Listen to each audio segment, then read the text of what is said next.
सकते हैं। अगर किसी भी क्वेश्चन में डाउट है मैं अभी ले लूंगी अभी आज 13 ले लो। 13th वाले में 14th हो गया था सबका। Yes ma'am. तो एक बार देखते हैं क्वेश्चंस। सबसे पहले था मेन स्केल वाला वर्नियर और कैलिपर्स। तो इसमें पहले मैं एक छोटा सा एग्जांपल लेके समझाती हूँ, फिर हम जनरल करेंगे।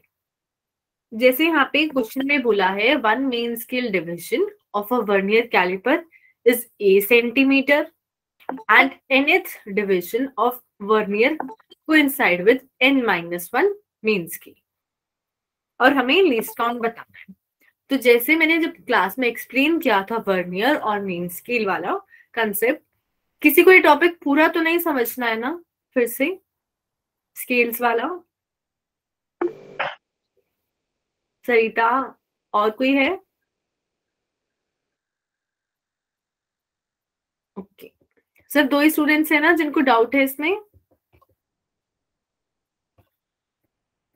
ठीक है, तो जिसको डाउट है ना आप अच्छा साहिल भी है, सरिता भी है। मैं दूसरे बैच में एक बार फिर से करवाऊंगी ये टॉपिक, क्योंकि उसमें भी कुछ स्टूडेंट्स हैं जिनको प्रॉब्लम है। तो जिनको डाउट है ना उनके लिए आप लोग मेरे को पर्सनली मैसेज कर दो। मैम इसका आंसर फर्स्ट है ना? हाँ, इसका आंसर फर्स्ट है। जिनको ये टॉपिक फिर से करना है वर्नियर स्केल और स्क्रू गॉज, वो मेरे को पर्सनली मैसेज डाल देना।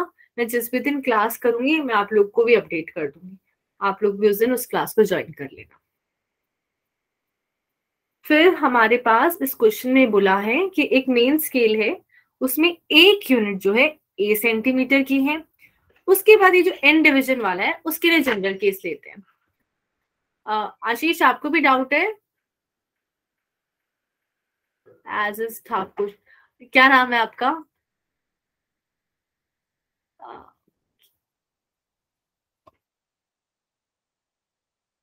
अगर मैं यहाँ पे बोलूं कि 10 वर्नियर स्केल की डिवीजन मैच कर रही है 9 मेन स्केल की डिवीजन से, जैसे 10 मेरे पास यहाँ पे n हो गया और 9 n-1 हो गया, तो यहाँ से मैं एक वर्नियर की डिवीजन कितनी हो जाएगी? 9/10 ऑफ मेन स्केल। अब एक मेन स्केल किसके इक्वल था? क्वेश्चन में मेंशन है ए सेंटीमीटर की। तो अगर मैं यहाँ पे बात करूं एक वर्नियर की, तो मैं उसको लिख सकती हूँ 9/10 ए सेंटीमीटर। ये क्लियर है सबको? Yes ma'am. Yes ma'am. अब लीस्ट काउंट निकालने के लिए इन दोनों को सब्ट्रैक्ट करना होता है। एक मेन स्केल में से एक वर्नियर को अगर हम माइनस करेंगे तो लीस्ट काउंट आ जाता है। तो वो करते हैं ए माइनस 9a/10। तो इसको अगर हम एलसीएम लेंगे तो क्या आ जाएगा हमारे पास? एलसीएम लोगे तो आप a/10 है ना। अब क्वेश्चन में इंपॉर्टेंट चीज थी यहाँ पे the least count in millimetre. ये हमारे पास ए सेंटीमीटर में था, तो सेंटीमीटर को मिलीमीटर में कैसे कन्वर्ट करते हैं? 10 से मल्टीप्लाई करके। मल्टीप्लाई करके, तो 10a/10 आ जाएगा, है ना। अब ये ऐसा इस फॉर्म में आया क्योंकि मैंने जनरल केस लिया था। अब जो क्वेश्चन है उसको समझते हैं। उसमें मेरे पास n डिवीजन मैच कर रही थी n-1 मेन स्केल। तो एक वर्नियर की क्या वैल्यू आएगी? n-1/n of main scale. ये क्लियर है सबको? Yes ma'am. Yes sir. तो यहाँ से आ जाएगा n-1/n, और एक मेन स्केल a के इक्वल था तो ये आ गया। अब जब आप सब्ट्रैक्ट करोगे a minus n-1/n into a, तो क्या आ जाएगा? सॉल्व करोगे तो एलसीएम लोगे तो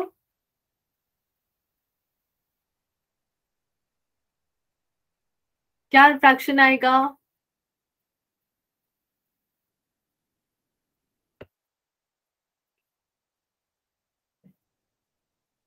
n आप एलसीएम लोगे, ऊपर से a minus an plus a, यही आएगा। Yes ma'am. इससे ये कैंसिल हो गया, हमारे पास लास्ट में बच गया a/n, और ये भी सेंटीमीटर में है तो इसको मीटर में मिलीमीटर में कन्वर्ट करने के लिए फिर हम 10 से मल्टीप्लाई करेंगे तो आएगा 10A/n। समझ आया ये सबको? Yes, ma'am. फिर हमारे पास ये वाला क्वेश्चन था करंट वाला। इसमें किसी को डाउट है? कोई चाहता है मैं एक्सप्लेन करूं कि एरर कैसे निकालते हैं? जिसने अच्छा सौरभ सरिता, ठीक है। तो यहाँ पे मेरे पास क्वेश्चन में है I = E raised to power 1500 V/t -4, ये क्वेश्चन में है, और ये पूरी यूनिट है मिली एम्पेयर में। ओके तनिष्का, तो यहाँ पे अगर मैं बात करूं एरर की, हमें एरर बताते हैं। तो एरर का मतलब वैसे, अब अगर मेरे पास दो वैल्यू है, एक है 4 और एक आ रही है 4.1, तो एरर कैसे बताते हो आप? कि अगर एक्चुअल वैल्यू 4 है और वैल्यू आ रही है 4.1, तो एरर कैसे निकालते हैं? 4 + -0.1 करके, है ना, 4 - 4.1। और मैं इसका मतलब हम चेंज देख रहे हैं वैल्यू में, और चेंज को हम ऐसे भी लिख सकते हैं ना, d(x) लिख सकते हैं, Yes, ma'am. है ना, कि किसी भी चीज का चेंज, एरर, ये सब बराबर ही है कि dx देख रहे हो, एरर देख रहे हो।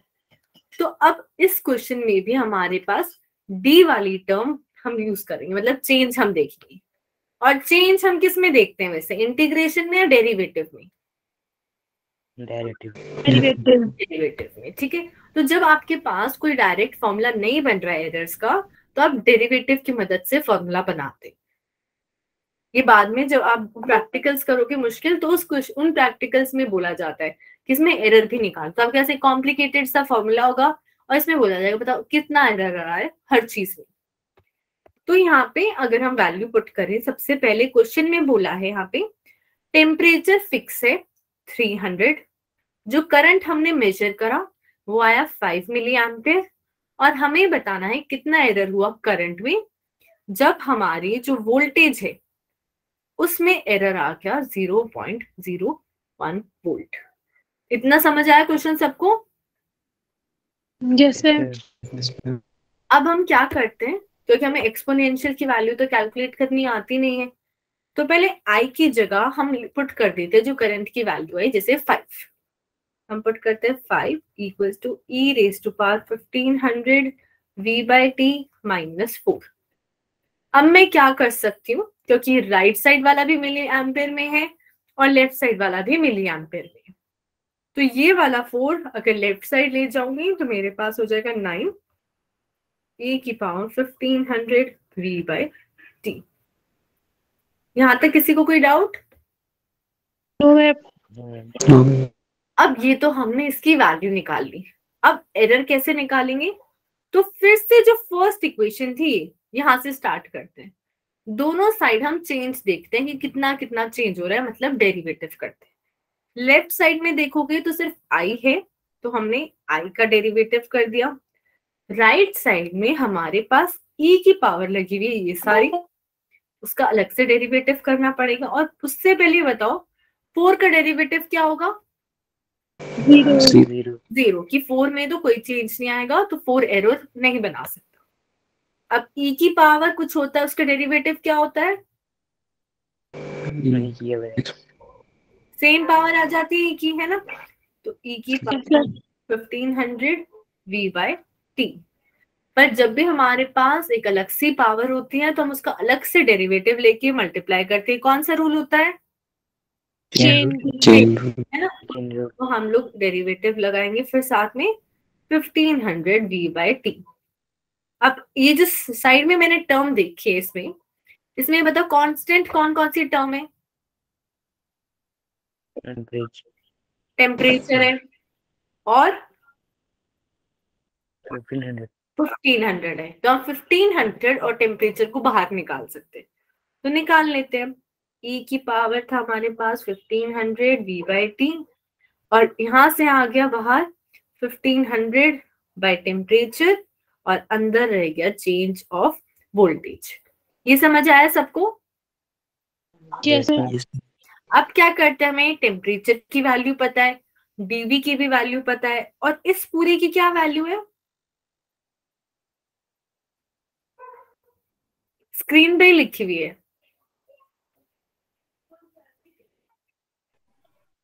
प्लस 9 9 वैल्यू है, सबसे पहले वही कैलकुलेट करी थी कि इस पूरे की वैल्यू तो 9 है, तो यहाँ से आ जाएगा 9। 1500, टेम्परेचर दे रखा था 300, चेंज इन वोल्टेज है 0.01, इससे इसको कैंसिल करा 5 आया, 45 इंटू 0.01 हो जाएगा 0.45।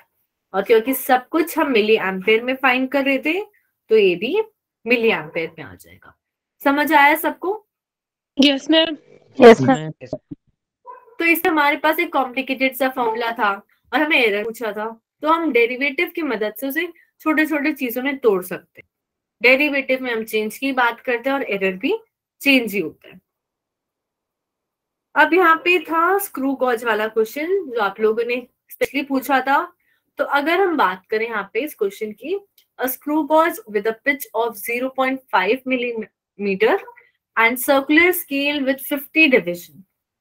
हमारे पास एक स्क्रू गॉज है जिसमें पिच है 0.5, कितनी डिविजन है सर्कुलर स्केल में? 50, और हम एक एल्यूमिनियम शीट की थिकनेस मेजर कर रहे हैं। अब क्वेश्चन में आगे क्या बोल रहा है कि एक्सपेरिमेंट स्टार्ट करने से पहले हमने नोटिस करा कि जब हमने उसके अंदर कुछ भी नहीं रखा हुआ था तो सारी की सारी लाइंस मैच करनी चाहिए थी, पर ऐसा हो नहीं रहा था। हमने देखा कि 45 लाइंस उस टाइम पे मैच कर रही हैं, और फिर हमने जो जीरो था वो बेयरली विजिबल है। तो अगर मैं बात करूं नॉर्मल केस की, जब हमने कुछ भी नहीं लगा रखा है, तो इसका जीरो जो सर्कुलर स्केल है उसके जीरो से पूरा मैच करना चाहिए ना स्ट्रेट लाइन में। याद है सबको? Yes ma'am. हाँ, अगर वो मैच नहीं करता है तो मतलब कुछ ना कुछ जीरो एरर है, या तो पॉजिटिव है या नेगेटिव है ना। अब यहाँ पे अगर हम देखें तो फिर इसमें क्वेश्चन में पूछा हुआ है हमें थिकनेस बतानी है शीट की, जब मेन स्केल रीडिंग है 0.5 मिलीमीटर और जब हमने चीज लगा दी, शीट लगा दी, तब कितनी लाइन मैच कर रही है? 25। तो सबसे पहले देखते हैं पिच अगर हमारे पास है 0.5 मिलीमीटर और अगर मेरे पास है नंबर ऑफ डिवीजन 50, तो लीस्ट काउंट कैसे निकाल सकते हैं? डिवाइड करके जो पिच होता है उसको नंबर ऑफ डिवीजन से डिवाइड कर देते हैं, 0.5 अपॉन 50। कितना आ जाएगा हमारे पास वैल्यू? 0.0 correct, 0.01 millimetre. अब उसके बाद अगर हम यहाँ पे बात करें फॉर जीरो एरर, तो जीरो एरर के केस में यहाँ पे लिखा हुआ है कि 45 लाइंस मैच कर रही हैं उस टाइम पे, पर एक्चुअली में लाइन तो 50 थी। तो अगर हम देखें तो 50 माइनस 45, तो कितनी लाइंस बच गई हैं? 5 बच गई हैं। ठीक है, 5 की कमी हो रही है एक तरीके से। अब वेइंग मशीन पे चलते हैं। जब हमारे पास रीडिंग पहले से ही कमी में चल रही है तो आंसर निकालने के लिए क्या करते थे? जैसे अगर वेइंग मशीन पे आप खड़े हो और वो -2 में चल रहा है तो आंसर निकालने के लिए क्या करते थे आप? ऐड करते थे 2 को। अब यहाँ पे भी हमारे पास ये 45 है और 50 होनी चाहिए थी, तो 5 की कमी हो रही है। तो अब हमारे पास जो भी आंसर आएगा 45 लाइन मैच करिए, 45 लाइंस, 45th डिवीजन का मतलब यहाँ पे यही होता है कितनी लाइंस मैच कर रही है। क्लियर है कुलभूषण? यहाँ पे स्टेटमेंट में हम ऐसे लिखते हैं 45th डिवीजन, पर एक्चुअली में वो लाइंस होती है कि कितनी लाइंस को इंसाइड कर रही है। तो हमारे पास 45th डिवीजन आ गई, तो अब हमारे पास कमी आ गई यहाँ पे 5 की। तो अगर हम देखें इस केस में हमारे पास जो स्केल है वो पीछे की तरफ भाग रहा है, मतलब नेगेटिव एरर है। तो फाइनल आंसर निकालने के लिए हम लोग क्या करेंगे? इस वैल्यू को ऐड कर देंगे। पर अब वैल्यू ऐड कौन सी करनी है? आप सीधा 5 को करोगे, 5 तो लाइन है। तो मैंने बताया था जितनी भी हमारे पास डिवीजन आएगी उसको अगर मैं मल्टीप्लाई कर दूं लीस्ट काउंट से, जैसे यहाँ पे 0.01 है, तो 0.05 मिलीमीटर क्या है? मेरी गड़बड़ी है जो मेरे को अल्टीमेटली ऐड करनी है। ये समझ आया सबको? Yes, ma'am. तो अब अगर हम फाइनल रीडिंग देखें तो हमारे पास बनती है रीडिंग, एक तो मेन स्केल वाली, एक बनती है सर्कुलर स्केल वाली, और एक आती है एरर से। तो मेन स्केल वाले क्वेश्चन में जो होती है वो डायरेक्ट लिख सकते हैं हम, जैसे यहाँ पे है 0.5 मिलीमीटर। जो सर्कुलर स्केल वाली है उसके लिए हम ये देखते हैं कौन सी डिवीजन या कितनी डिविजन यहाँ पे मैच कर रही है। ठीक है, तो जैसे 25th पुल है तो उसको मल्टीप्लाई करेंगे लीस्ट काउंट से, तो हम लिख सकते हैं 25 इंटू 0.1, तो सर्कुलर स्केल वाली रीडिंग आ जाएगी। फिर अगर हम बात करें एरर की, तो एरर हमारे पास ही आया, और क्योंकि नेगेटिव एरर था तो इस वैल्यू को हमें ऐड करना पड़ेगा, तो 0.05। तो अगर हम इसे सॉल्व करेंगे तो हमारे पास आएगा 0.5 प्लस 0.25 प्लस 0.05। आप इसे सॉल्व करोगे तो आएगा 0.75 प्लस 0.05, ये आ जाएगा 0.80 मिलीमीटर। क्लियर है सबको? Yes, ma'am. Yes, ma'am. तो हमने क्या किया, ये चीज ध्यान में देनी है कि अगर हमारे पास जब जीरो केस था, जब हमने कुछ भी नहीं लगा रखा था, तो 0/0 होना चाहिए था, पर एक्चुअली में ऐसा नहीं हुआ, हमारे पास कुछ गैप आ रहा है बीच में, ये जीरो के ऊपर जीरो नहीं आ रहा, कुछ अलग नंबर ऑफ लाइंस मैच कर रही हैं, तो उस केस में हमारे पास कुछ जीरो एरर आएगा। अब वो कम आ रही है ज्यादा आ रही है, उसके बेसिस पे हम एरर निकालेंगे। नेगेटिव एरर है तो ऐड कर दिया, पॉजिटिव एरर है तो सब्ट्रैक्ट कर देंगे। क्लियर है सबको ये? Yes, ma'am. Yes, ma'am. अब ये वाला क्वेश्चन था हमारे पास जिसमें हमें डेंसिटी बोली हुई है, क्वेश्चन में गिवन है सीजीएस सिस्टम में 4 ग्राम अपॉन सेंटीमीटर क्यूब। किस किस का ये आंसर करेक्ट आया था, किसने ट्राई किया था एग्जाम में?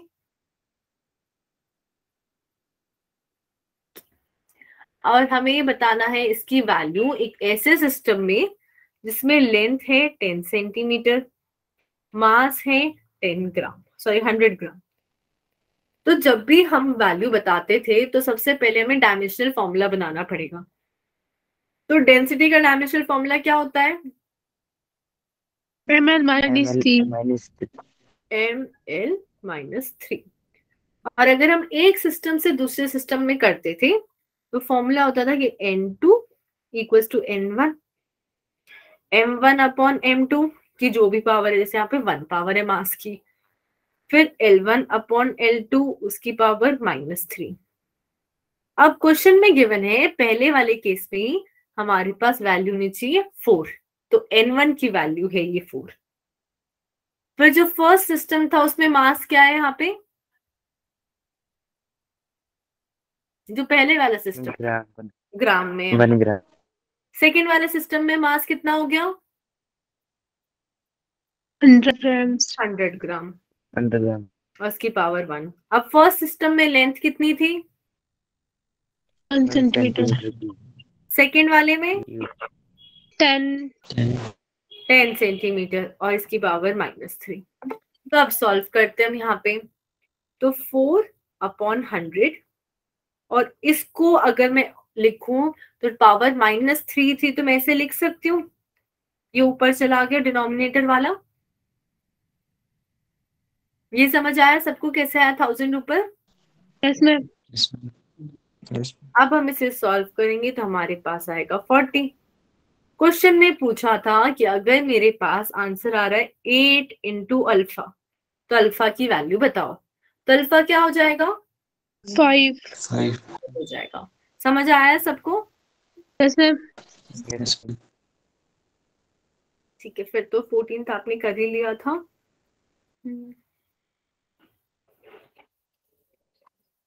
सबको क्लियर है ये क्वेश्चंस फिर?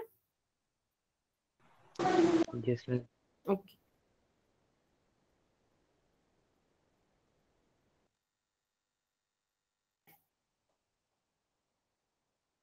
मैं आपको असाइनमेंट सेंड कर दूंगी एक उस चैप्टर का, मोशन एंड 1D का। अभी एक काम करते हैं, अब एक बार फटाफट पूरा चैप्टर रिवाइज करते हैं, तो आपको असाइनमेंट में भी प्रॉब्लम ना हो और किसी को अगर किसी पर्टिकुलर पॉइंट पे डाउट है तो वो भी क्लियर हो जाए। मैं मुश्किल क्वेश्चन नहीं पूछूंगी, इजी इजी पूछूंगी, बट प्लीज एक्सपेक्ट करूंगी कि सब लोग मिक्स होके आंसर करें, है ना। जिसको बोलना नहीं है वो चैट बॉक्स में भी लिख सकता है, जरूरी नहीं है कि आप बोल के आंसर करो। जब मैकेनिक्स की दो ब्रांच होती है ना, एक होती है काइनेमैटिक्स, एक होता है डायनेमिक्स। दोनों से हमें क्या क्या पता चलता है, ये मत बताओ, चलो इससे ये पता चलता है, उससे वैसे क्या पता चलता है, किसी को याद है? मोशन के बारे में। बस क्या सौरभ? मोशन के बारे में पता चलता है ना। एक से पता चलता है हम क्यों कर रहे हैं, और एक से पता चलता है हम कैसे कर रहे हैं। एक फटाफट रिकैप करेंगे पूरी चैप्टर का। फिर अगर मैं यहाँ पे क्वेश्चन बोलूं कि अगर कोई भी ऑब्जेक्ट है यूनिवर्स में, तो it can be at absolute rest और एब्सोल्यूट मोशन, तो क्या ये स्टेटमेंट करेक्ट है या इनकरेक्ट है? पहले तो ये बताओ। इनकरेक्ट। करेक्ट। जिसने सरिता रीजन दो, इनकरेक्ट क्यों है? मैम क्योंकि मैम एब्सोल्यूट रेस्ट पे भी नहीं बोल सकते और एब्सोल्यूट मोशन पे नहीं, क्योंकि मैम इसका मोशन यूनिफॉर्म होता है। क्या मैम मतलब अगर हम यूनिवर्स से किसी मतलब अर्थ को देख रहे तो मैम हमें वो मोशन में नजर आती है। हाँ करेक्ट। अगर हम लोग वैसे रेस्ट में हैं, पर बाहर से देखेंगे तो हमें मोशन पे नजर आती है। अब आंसर ना सौरभ देगी, सॉरी ना सौरभ देगा ना सरिता देगी। जो हम डिस्टेंस मेजर करते हैं कभी भी मोशन का, वो ऑब्जर्वर से देखते हैं या जो बॉडी मूव कर रही है उस पॉइंट से देखते हैं? सिंपल सा क्वेश्चन है। हम डिस्टेंस कहाँ से मेजर करते हैं, ऑब्जर्वर से या जो चीज मूव कर रही है वहां से? ऑब्जर्वर। ऑब्जर्वर से करते हैं, करेक्ट। हम लोग ऑब्जर्वर से करेंगे और फिर देख रहे हैं कि ऑब्जर्वर से वो चीज कितनी दूर जाती जा रही है। वेरी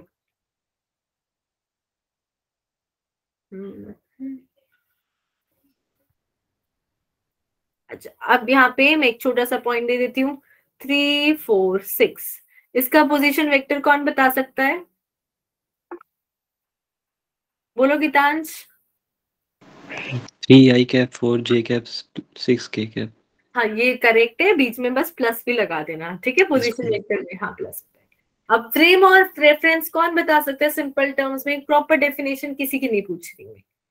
सिंपल टर्म्स में क्या होता है फ्रेम ऑफ रेफरेंस?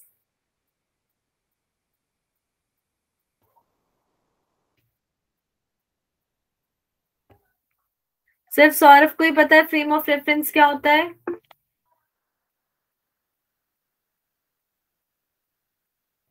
बोलो सौरभ। मैं किसी को ऑब्जर्व करना, किसी रिस्पेक्ट में। हाँ, किसी भी पर्टिकुलर पॉइंट से किसी के रिस्पेक्ट में अगर हम कोई चीज बता रहे हैं कि इसके हिसाब से यहां से कंपेयर करें तो ये चीज आ रही है, तो हमारा फ्रेम ऑफ रेफरेंस होता है। जैसे हम मोस्टली ओरिजिन से मेजर करते हैं, है ना। अच्छा, अब 1D के लिए कंडीशन कौन बता सकता है कि 1D अगर कोई मोशन कर रहा है तो उसमें कंडीशन क्या होती है और कितनी कितनी डायरेक्शंस पॉसिबल है?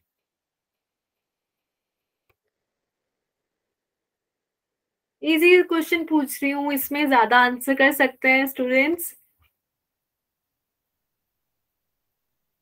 अगर मैं 1D मोशन की बात कर रही हूँ, बोलो निपुण।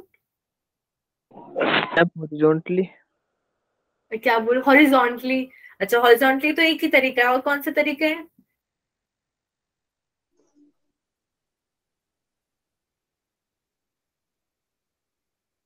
कुलभूषण आप बोलो। Horizontally, vertically. अभी भी एक बच गया, कौन सा बचा है, कौन बताएगा? गीतांश।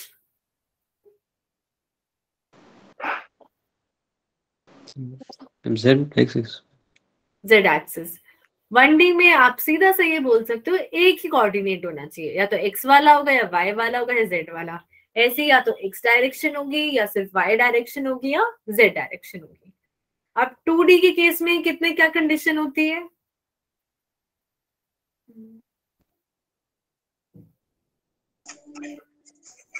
अंशिका चौधरी।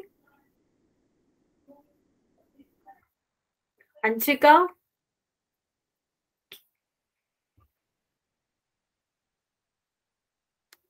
वंशिका, वंशिका मेहरा। Yes ma'am. हाँ, 2D के केस में क्या कंडीशन होती है?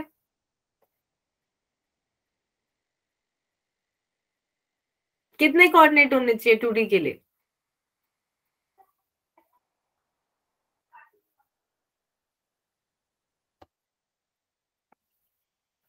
मैम 2।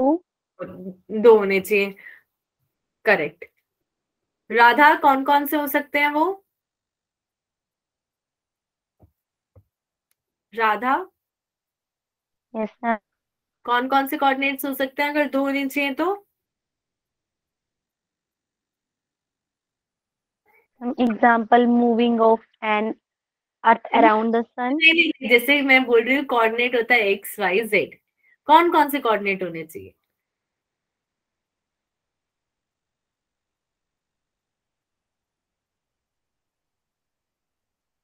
निपुण, आंसर बोलो।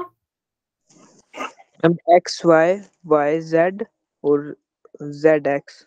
करेक्ट, कोई भी 2 जोड़ दो, एक्स को वाई के साथ जोड़ दो, वाई को जेड के साथ जोड़ दो, जेड को एक्स के साथ जोड़ दो। अब 3D मोशन में कितने तरीके से हम कोऑर्डिनेट्स जोड़ सकते हैं सरिता? 3 टाइप। 3 तरीके से जोड़ सकते हैं। Yes ma'am. बताओ कौन कौन से?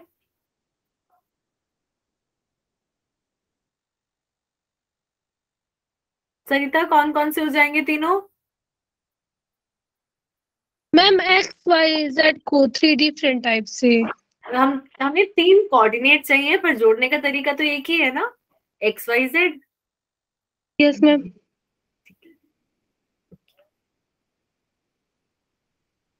डिस्टेंस और डिस्प्लेसमेंट में कौन बता सकते हैं कोई भी एक डिफरेंस, आपको जो भी ठीक लग रहा?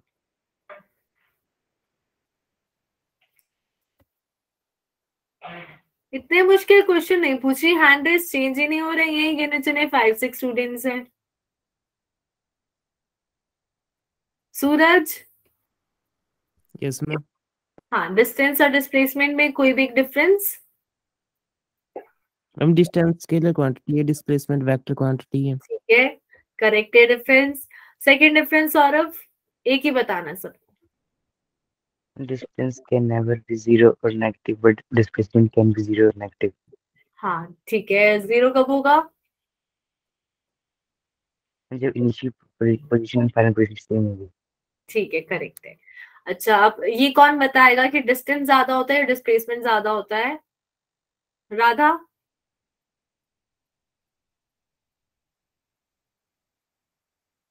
डिस्टेंस। डिस्टेंस ज्यादा होता है। गीतांश, स्पीड और वेलोसिटी में क्या डिफरेंस होता है? Speed scalar quantity, velocity vector quantity. Speed velocity vector quantity है, कौन से ज्यादा हो जाएगा? स्पीड। स्पीड ज्यादा होगी। अच्छा। हम्म, सरिता, स्पीड नेगेटिव हो सकती है? No ma'am. क्यों नेगेटिव नहीं हो सकती? मैम क्योंकि स्पीड में डायरेक्शन नहीं होती है। स्पीड में मैम डायरेक्शन नहीं होती। डायरेक्शन नहीं होती है। स्पीड की मिनिमम वैल्यू क्या होती है? मैम 0। 0 ही होती है, करेक्ट। ओके।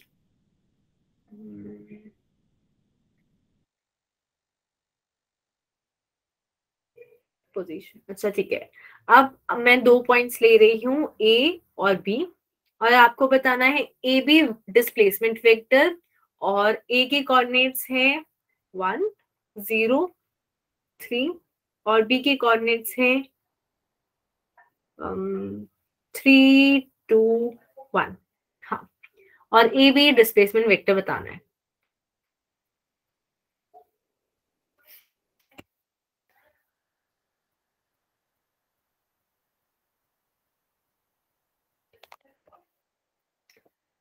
बाकी कोई नहीं बोलेगा।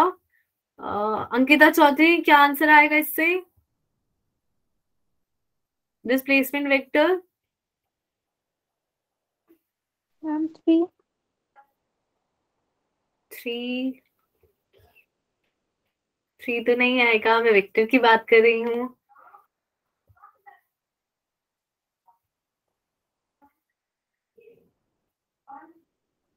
Ma'am B vector. ए भी वेक्टर है, उससे डिस्प्लेसमेंट बताना है। निपुण आंसर बोलो।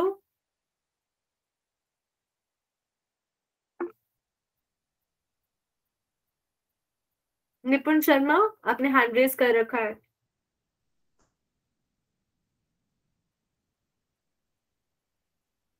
राधा,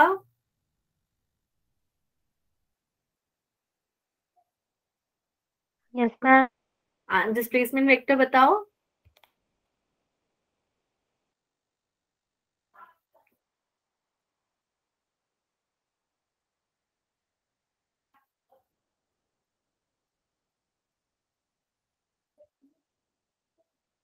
सरिता, कहाँ चले जाते हो? सब लोग हैंड रेज करते हो, फिर मैं पूछती हूँ, फिर सब गायब हो जाते हो।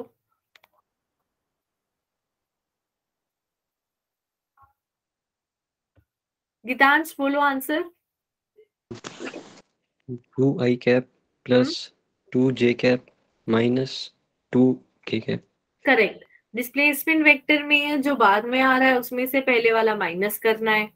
जब आपने x में जैसे 3 लगा हुआ है, 3 में से 1 को माइनस किया तो 2 आएगा, और ये x डायरेक्शन में होता है इसलिए आई कैप।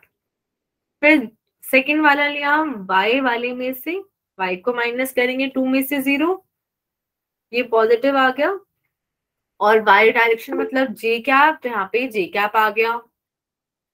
मेरी वॉइस नहीं आ रही है क्या? आ रही है। निपुण, आप अपना नेटवर्क चेक करो। आ रही है। फिर थर्ड कंपोनेंट अगर हम देखें तो 1 में से 3 को माइनस करेंगे, ये -2 हो जाएगा, और साथ में की कैप लग जाएगा। अब सबको समझ आ गया कैसे निकालते हैं डिस्प्लेसमेंट वेक्टर? Yes ma'am.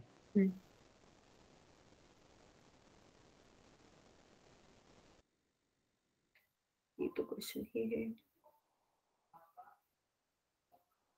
ये भी मैंने पूछ लिया है सब। जब मैं टॉपिक्स रिवाइज करा रही हूँ ना, तो उसमें किसी में डाउट है तो आप वो भी पूछ सकते हो कि मैम ये वाला फिर से बता दो, ये नहीं समझ आ रहा है। अच्छा, इन दोनों में कौन बता सकता है एवरेज वेलोसिटी क्या होती है और इंस्टेंटेनियस वेलोसिटी? आस्था,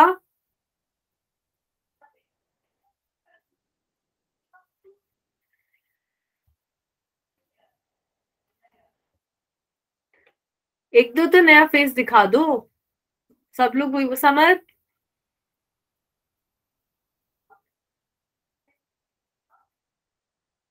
जब मीटिंग मत छोड़ो, अगर कोई अनम्यूट नहीं हो रहा है तो मैं से भगा थोड़ी रही हूँ। जो लोग मीटिंग छोड़ के जा रहे हैं उनके लिए है। साहिल, Yes, ma'am. Average velocity? It is the mean velocity. Mean velocity, और थोड़ा और इलैबोरेट करना। It is the total velocity divided by number of velocities. Total velocity divided by number velocity, मतलब सब सारी वेलोसिटीज को जोड़ दो और टाइम नंबर से डिवाइड कर दो, ऐसे तो नहीं निकालते हैं।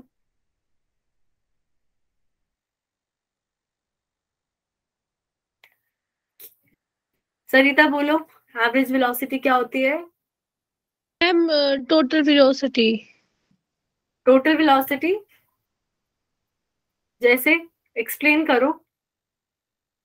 जैसे अगर 0 से अगर 1 तक है तो मैम 0 से 1 तक जो वेलोसिटी हुई वही। हाँ, मतलब पूरे टाइम में जो वेलोसिटी होती है उसका उसको। Yes, ma'am. हाँ, अच्छा, इंस्टेंटेनियस वेलोसिटी क्या होती है? Ma'am in a particular time. अच्छा, ठीक है। अब एक नया क्वेश्चन पूछती हूँ सबसे, डेल्टा टी और डी टी।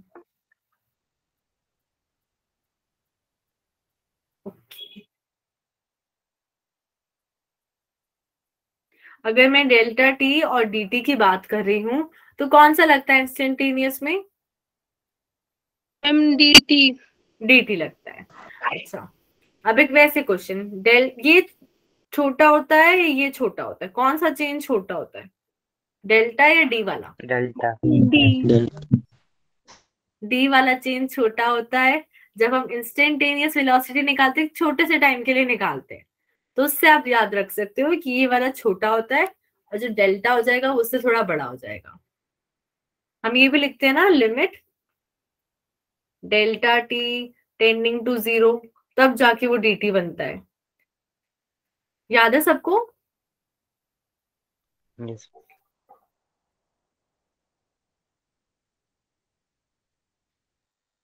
अच्छा, अब इंस्टेंटेनियस वेलोसिटी का डायमेंशनल फॉर्मूला कौन बताएगा?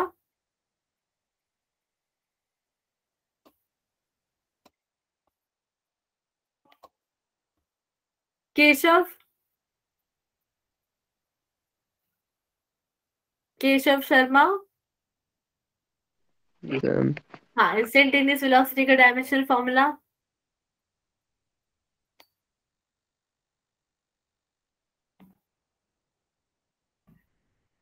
इतने मुश्किल क्वेश्चन तो नहीं पूछ रही हूँ मैं। हाँ, कुछ तो बोल सकते हो जो भी समझ आ रहा है।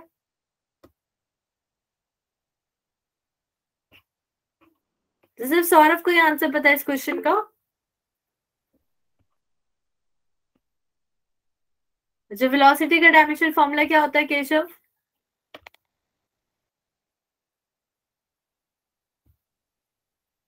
Ma'am m0l1 t-1। अब इंस्टेंटेनियस वेलोसिटी रहेगी तो वेलोसिटी ना, तो वही आएगा उसका भी।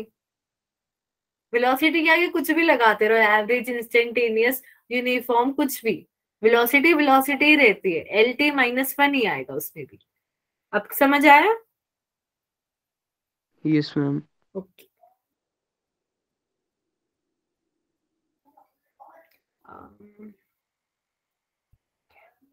अब अगर मैं यहाँ पे इसी क्वेश्चन के रिलेटिव में एक क्वेश्चन बोलती हूँ, अगर मेरे को पोजीशन दे रखी है 9t⁴ प्लस 3t, ये बता रखा है पोजीशन, और मेरे को वेलोसिटी निकालनी है एट टाइम t=1, तो कैसे निकाल सकते हैं वेलोसिटी? पहले तो मेथड बताओ मेरे को, कौन सा मेथड यूज करेंगे? ऑप्शन भी दे देती हूँ मैं। इंटीग्रेशन करेंगे, डेरिवेटिव करेंगे, या फिर डायरेक्ट वैल्यू सब्स्टिट्यूट डेरिवेटिव करेंगे, है ना? तो सबसे पहले सब लोग इसका डेरिवेटिव करके ये बताओ वेलोसिटी का फॉर्मूला क्या बनेगा? 36t³ + 3। ठीक है, सिर्फ अभी सौरभ ने आंसर बोला है, बाकी जिन जिन का डेरिवेटिव निकालना आ रहा है वो लोग हैंड रेज कर सकते हैं।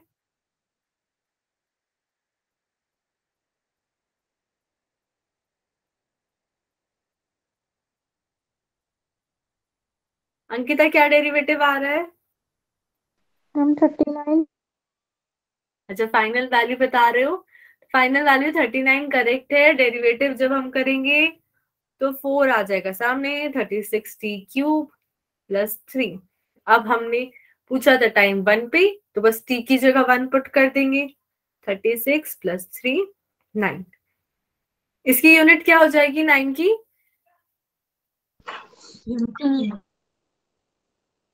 मीटर पर सेकेंड।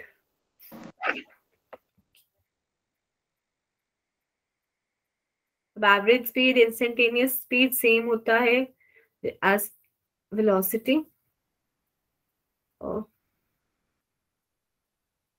अब ग्राफ्स पे चलते हैं, इसके लिए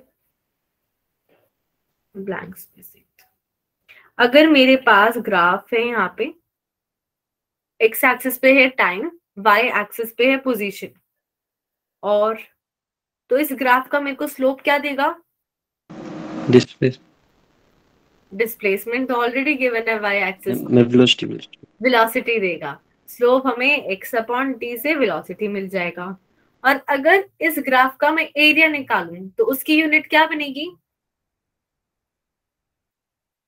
यूनिट पूछ रही हूँ बस। मीटर सेकेंड बन जाएंगे, करेक्ट। अब यहाँ क्या करते हैं, पोजीशन की जगह यहाँ वेलोसिटी लिख देते हैं। अब अगर मैं ग्राफ ड्रॉ करूं तो उसका स्लोप क्या देगा? एक्सेलरेशन। और अगर मैं पूछूं एरिया क्या देगा?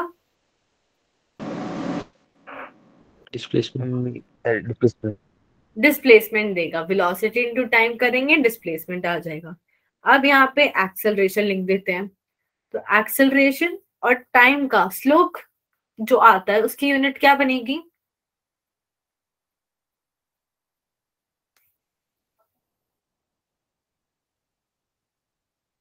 बस यूनिट बतानी है। LT -3 LT -3 करेक्ट, मीटर पर सेकेंड क्यूब। और एरिया अगर पूछूं तो M velocity एरिया वेलोसिटी हो जाएगी। अब यहाँ पे ना दो ग्राफ ड्रॉ करते हैं और यहाँ वेलोसिटी है। एक ग्राफ है ऐसा और दूसरा ग्राफ है ऐसा। तो आपको बताना है ब्लू वाला या रेड वाला, किसमें स्लोप कांस्टेंट है? red रेड वाली। रेड वाले में कांस्टेंट है। अच्छा, अब आप दोनों आंसर नहीं करोगे। एक्सेलरेशन किसमें कांस्टेंट आ रहा है, ब्लू वाले में या रेड वाले में? Red blue Red. वाले में। रेड वाले में हमारे पास एक्सेलरेशन कांस्टेंट है क्योंकि स्लोप कांस्टेंट है। अब मैंने यहाँ पे 3 ग्राफ बना दिए। अब एक्सेलरेशन 0 वाला कौन सा ग्राफ है? ग्रीन वाला। एक्सेलरेशन 0 वाला हो गया क्योंकि वेलोसिटी चेंज ही नहीं हो रही है।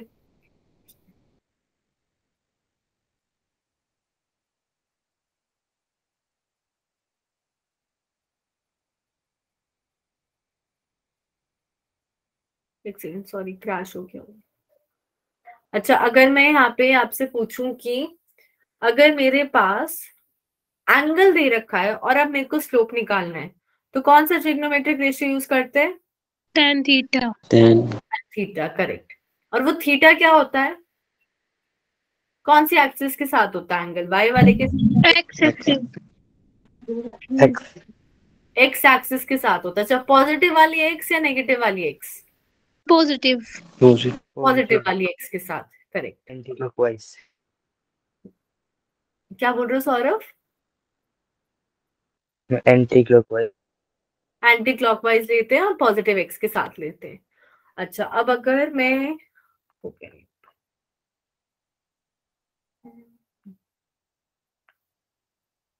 इसी में स्लाइड्स ऐड करते हैं।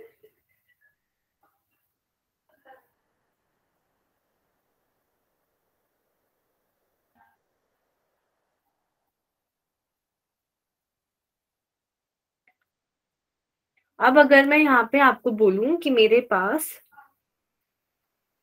एक लाइन है, वेलोसिटी टाइम ग्राफ मैंने बनाया, और जो इससे लाइन बन रही है मेरे पास इक्वेशन की, वो बना रही है 45 डिग्री एंगल एक्स एक्सिस के साथ, तो स्लोप कितना आ रहा है? 1 अच्छा, आ रहा है। तो अगर मेरे पास यहाँ स्लोप 1 आ रहा है और मेरे पास है केस यूनिफॉर्म मोशन का ऐसा, तो अगर मेरे पास टाइम 5 है तो वेलोसिटी कितनी हो जाएगी? कोई गेस कर सकता है? अगर टाइम 5 है तो वेलोसिटी कितनी होगी? 5 जाएगी, करेक्ट, 5 हो जाएगी। हमारे पास स्ट्रेट लाइन ग्राफ आ गया। यहाँ पे मैंने बोला 45 डिग्री एंगल बना रहा है, तो स्लोप भी 1 हो गया। तो ये केस हो जाएगा y इक्वल्स टू x का। तो जितना टाइम हो गया उतनी मेरे पास वेलोसिटी हो जाएगी, करेक्ट। अच्छा, अब मैं रिलेटिव वेलोसिटी पे आती हूँ। तो अगर मेरे पास दो बॉडीज है 70 40 A and B, relative velocity of A with respect to B क्या हो जाएगी? कोई बता सकता है? बोलो साहिल। 30 साहिल, -30। एक का आ रहा है +30, एक का आ रहा है -30। किसका आंसर करेक्ट है? -15 -30। +30 -30 आएगा जब हम लोग ए की बताते हैं बी के रिस्पेक्ट में, तो ए वाली में से बी को माइनस करेंगे, तो 40 -70 करेंगे -30। अब अगर बी की ए के कंपैरिजन में देखें तो 30 30 आ जाएगी। +30 इस ऊपर वाला इक्वेशन में हमारे पास -30 आया, उसमें माइनस का मतलब क्या है? opposite direction पर डायरेक्शन सेम ही है, तो ये माइनस कैसे आ रहा है? अगर प्रैक्टिकल सोचो, फिजिक्स अभी ये मतलब फॉर्मूला वगैरह सब भूल जाओ, प्रैक्टिकली सोचो तो ये माइनस का मतलब क्या आ रहा है? वी ए स्पीड कम है वी बी से। हाँ, ये जो अगर बी है वो बहुत तेजी से आगे भागता जा रहा है, तो ऐसा लग रहा है कि ए पीछे रह गया है। तो हमें वो एक्चुअली में लग ऐसा रहा है कि ए पीछे छूटता जा रहा है, अपोजिट डायरेक्शन में जा रहा है, पर हो क्यों रहा है? क्योंकि आगे वाला बहुत तेजी से आगे जा रहा है। समझ आया है ये? Yes okay. मैम। ठीक है। अच्छा, अब अगर मैं पूछूं कि ये दोनों ऐसे आ रहे थे 40 70, फिर से ए एंड बी, अब बतानी है ए की with respect to B.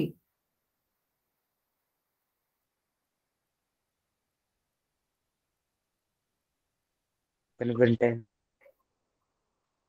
110 110 positive या नेगेटिव? Ma'am positive. पॉजिटिव। पॉजिटिव। और अगर मैं उल्टा पूछूं तो?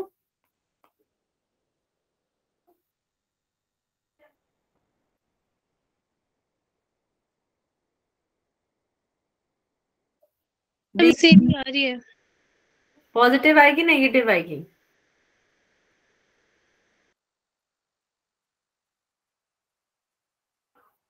इस केस में पॉजिटिव आएगी या नेगेटिव आएगी? गीतांश? पॉजिटिव। नेगेटिव। नेगेटिव आएगी। हम यहाँ पे 70 वाले को, क्योंकि अपोजिट डायरेक्शन में जा रहा है तो हमने यहाँ नेगेटिव ले लिया। 40 राइट साइड में है तो पॉजिटिव रखा। जब आप 70 में से 40 और माइनस करोगी तो ये माइनस माइनस ऐड तो होंगी नंबर, पर नेगेटिव लग जाएगा। समझ आया सरिता? Yes ma'am. अब आप क्या कर रहे हो, एक एरोप्लेन में जा रहे हो, ठीक है, ये प्रैक्टिकली पॉसिबल नहीं है, अब जो आगे केस बताऊंगी वो वाला। और इस एरोप्लेन में से आपने एक चिप्स का पैकेट बाहर फेंक दिया। अब एरोप्लेन ऊपर की तरफ जा रहा था 50 की स्पीड से, और आपने चिप्स का पैकेट बाहर छोड़ दिया। ये ऊपर जाएगा या नीचे जाएगा? मैम पहले तो नीचे पहले आएगा। ऊपर फिर नीचे।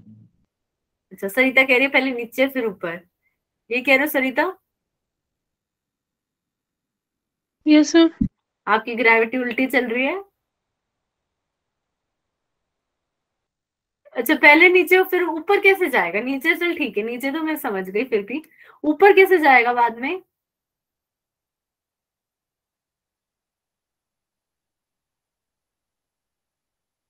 सरिता एक्सप्लेन करोगे ऊपर कैसे जाएगा?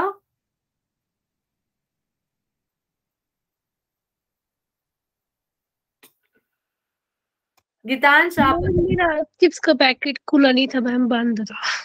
तो बंद था तो ऊपर चला गया। पता हुआ था। अच्छा, तो ऊपर हवा में उड़ गया ना, बहुत हल्का था। हवा नहीं चल रही है। अब गीतांश आप एक्सप्लेन करो पहले ऊपर क्यों जाएगा? क्योंकि मैम पहले वो एरोप्लेन की मैम सेम वेलोसिटी होगी, फिर मैम उसके बाद उस पे जी लगने लग पड़ेगा, acceleration due to gravity. Correct, पहले इनर्शिया के कारण वो उसी वेलोसिटी से जाएगा जो एरोप्लेन में वेलोसिटी थी। तो पहले वो ऊपर की तरफ जाएगा। वो एक्चुअली में जाता नीचे ही है, पर वो बहुत छोटे से सेकंड के लिए हल्का सा ऊपर जाके फिर नीचे आता है। तो हम जब स्टार्टिंग में केस लेते हैं तो वही लेते हैं जिस डायरेक्शन में इनर्शिया आ रहा था, ऊपर की तरफ का, इसलिए वो ऊपर जाता है पहले। अच्छा, अब अगर इस क्वेश्चन को मैं हल्का सा यहाँ पे पूछूं कि यहाँ पे एक्सेलरेशन क्या होगा इसी पार्ट में,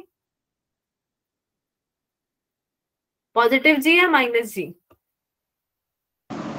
पॉजिटिव। माइनस।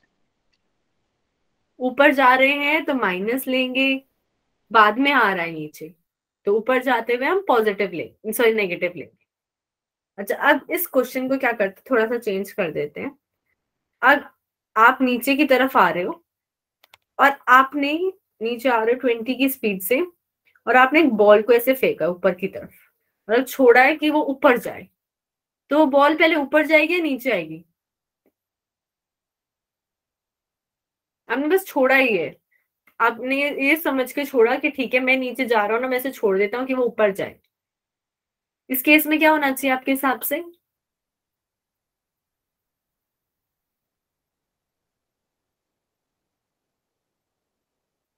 गेस कर सकते हो आप, जो भी आपको लग रहा है।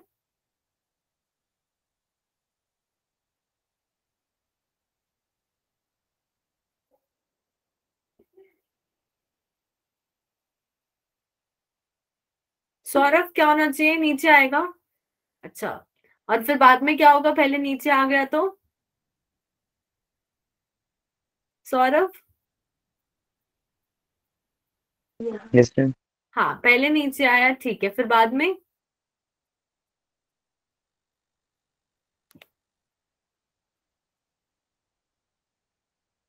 नीचे आएगा, फिर ऊपर गया जाएगा। अच्छा, अब अब रियल लाइफ में से इमेजिन करो, आप नीचे आ रहे हो किसी बॉडी में, ठीक है, और आपने सोचा यहाँ पे ना मैं इस बॉल को छोड़ देता हूँ ताकि ये तो कम से कम ऊपर चले जाए, बच जाए। इनर्शिया के कारण ये नीचे आएगी फिर कुछ छोटे से टाइम के लिए।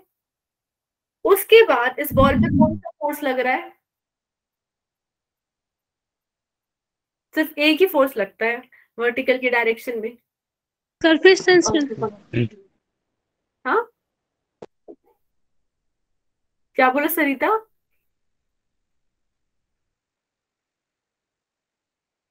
ग्रेविटी लगेगी। ग्रेविटी लगेगी।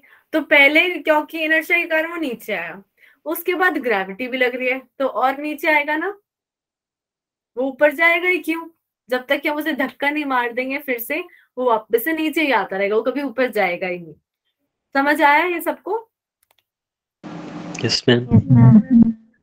ठीक है, तो हमेशा ये मत सोचो कि इनर्शिया में लग गया उसके बाद वो वापस उल्टी डायरेक्शन में जाएगा। अगर वो ग्रेविटी से नीचे खींच रही है तभी वो हर केस में वापस नीचे आ रहा था। अच्छा, अब इस ए पॉइंट से हमने बॉल को ऊपर फेंका, 10 मीटर ऊपर तक बॉल गई।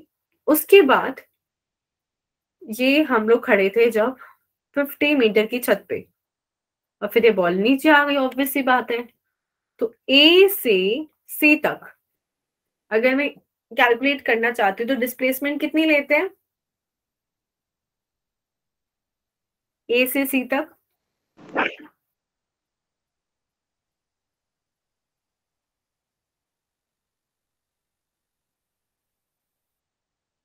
कितनी हो जाएगी डिस्प्लेसमेंट ए से सी तक? बस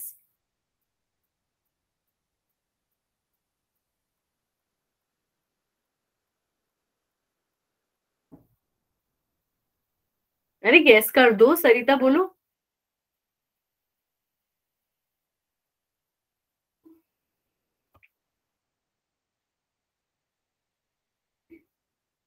ओके, सौरभ आंसर करेक्ट है। बाकियों को मेरी आवाज आ रही है? Yes ma'am. तो क्या लग रहा है इसमें गीतांश, कितनी होनी चाहिए डिस्प्लेसमेंट अगर पहले बॉल ऊपर गई?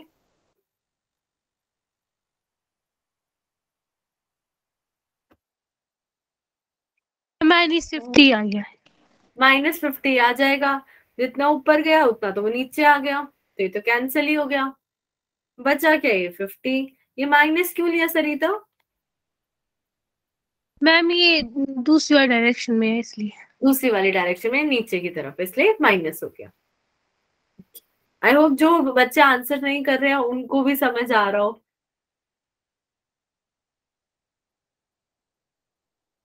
अगर मेरे पास यहाँ पे एक ट्रेन है 100 मीटर की, और अब मेरे को यहाँ पीछे से एक ट्रेन आ रही थी 80 मीटर की, कितना डिस्टेंस ट्रैवल करना पड़ेगा इस पीछे वाली ट्रेन को कि वो उसे कंप्लीटली पार कर जाए?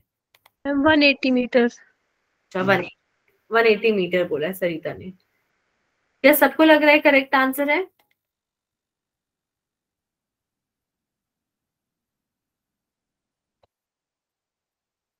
Yes ma'am. अच्छा, अब मैं इस क्वेश्चन को हल्का सा मॉडिफाई कर देती हूँ। इस आधी ट्रेन को कंप्लीटली पार करना है तो कितना डिस्टेंस ट्रैवल करना पड़ेगा? आधी ट्रेन को ही पार करना है। मैम 130। 50। सौरभ आपका आंसर कितना आया?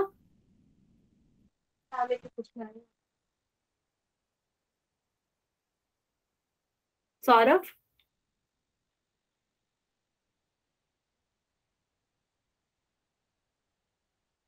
Yes ma'am. आपका आंसर क्या है इस केस में अगर आधा ही पार करना है तो?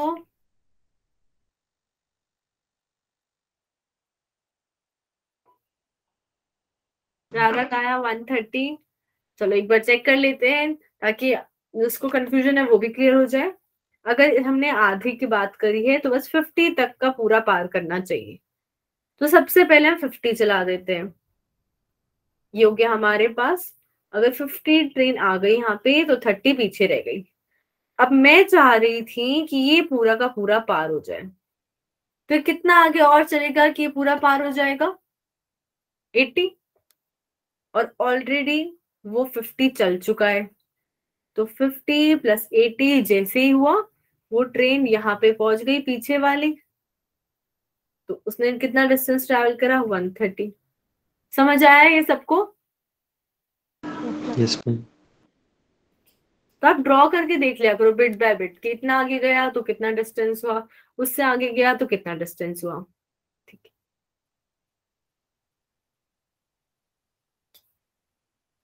और कोई डाउट है किसी को इस चैप्टर में? अच्छा ये बताओ, फ्री फॉल के केस में अगर बहुत तेज से हवा चल रही है तो वो फ्री फॉल माना जाएगा या नहीं माना जाएगा? No ma'am. अच्छा, फ्री फॉल सिर्फ नीचे जाने के लिए होता है, ऊपर ऊपर वाला भी केस होता है? नीचे सिर्फ नीचे वाला है ऊपर वाला? समझ नहीं आया मेरे को।